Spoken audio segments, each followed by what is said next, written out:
باہر محلے سے لوگ آتے ہیں نماز پڑھنے اور تم بھی پڑھ رہے ہوتے ہو، تمہاری اور ان کی نماز میں ایک رتی کا فرق نہیں ہوتا۔ تمہاری نماز سے یہ نہیں پتہ چلتا کہ یہ اہل علم ہیں جو نماز پڑھ رہے ہیں۔ تمہاری نماز اور ایک دکاندار کی نماز ایک جیسی، باہر چائے بیچنے والے کی نماز اور تمہارے مشکات شریف پڑھنے والوں کی نماز ایک جیسی۔ اقاموا الصلاۃ جعلت قرۃ عینی فی الصلاۃ، میری آنکھوں کی ٹھنڈک نماز۔ قرۃ عینی عربی محاورہ ہے، اردو محاورہ نہیں ہے، یہ عربی محاورہ ہے، وہاں سے اردو میں آیا ہے کہ ریت کے طوفان میں جب آنکھوں میں گرم ریت پڑتی تھی اور اونٹ تو آنکھیں بند کر لیتا تھا، لیکن چلانے والا تو آنکھیں بند نہیں کر سکتا، اسے تو راستہ دیکھنا ہے، تو وہ گرم ریت اس کی آنکھوں کو جلا دیتی تھی۔ تو چلتے چلتے چلتے چلتے جب اسے کوئی اونٹ نظر آتی، کوئی پہاڑی نظر آتی، کوئی کھو نظر آتی، کوئی چٹان نظر آتی، وہ اونٹنوں کو بٹھا کے بھاگ کے اس کے نیچے چھپتا اور جلدی سے مشکیزہ نکال کے پانی لے کر اپنی آنکھوں میں ڈالتا، اور تھوڑی سی جب ٹھنڈک ہوتی تو کہتا شکر ہے آنکھیں ٹھنڈی ہو گئیں۔ اس بدو سے سمجھو کہ نماز کی ٹھنڈک میرا نبی کیا کہہ رہا ہے۔ ہم کیا سمجھ، ہم نے تو اے سی والی مسجد میں نماز پڑھنی، ہمیں کیا خبر کہ آنکھوں کی، میری آنکھوں کی ٹھنڈک نماز۔ ہمارا تو ٹھا ٹھا ٹھا ٹھا ٹھا چل رہے ہوتے۔ اقام الصلاۃ، نماز۔ ارحنا بہا یا بلال، بلال مجھے راحت پہنچا، اذان دے، نماز پڑھیں، راحت پہنچا۔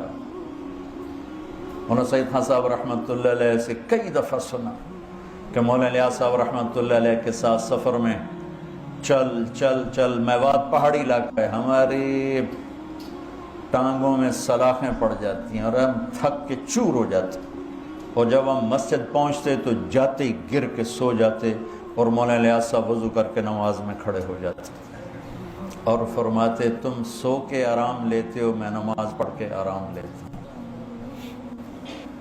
اور میں نے مولانا سعید خان صاحب رحمۃ اللہ علیہ کو خود دیکھا، ان کی وفات سے ایک ہفتہ پہلے وہ غشی میں تھے، اذان ہوئی تو ان کے نواسے نے کان میں کہا الصلاۃ، تو آنکھیں کھول دیں، اٹھ کے بیٹھے، ٹوائلٹ ان کو لے گئے، وضو کیا، میں ساتھ تھا، ویل چیئر پر لے کر ہم مسجد میں آئے، ویل چیئر سے کھڑے ہوئے، اور جب نماز کی ہوئی نا اللہ اکبر، تو میری آنکھوں نے دیکھا وہ یوں ہوئے ایسے،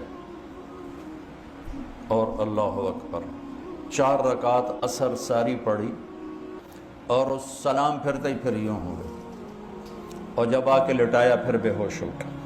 نماز ایسے پڑھی جیسے ایک نوجوان پڑھتا ہے، اس سے پہلے بھی بے ہوش، اس کے بعد بھی بے ہوش۔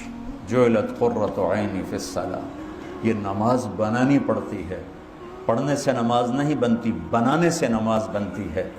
اور میں اللہ کے سامنے کھڑا ہوں، یہ ہے اقامت صلاۃ، اور میری اور میرے رب کی گفتگو ہے جو کہ جعلت الصلاۃ بینی و بین عبدی، کہ نماز میرے اور میرے بندے کے درمیان مکالمہ ہے، میرا بندہ مجھ سے مناجات کرتا ہے، مجھ سے باتیں کرتا ہے۔ حضرت علی کا فرمان ہے جب میرا دل کرتا ہے میں اللہ سے بات کروں میں نماز پڑھتا ہوں، اور جب میرا دل کرتا ہے اللہ مجھ سے بات کرے تو میں قرآن پڑھتا ہوں۔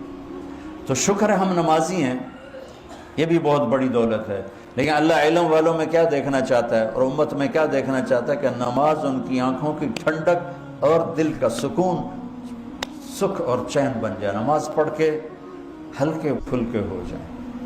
یہ نماز بنانے سے، نماز کیسے بنتی ہے؟ پہلے باہر محنت کرنی پڑتی ہے، وہ کیا؟ آنکھ غلط نہ دیکھے۔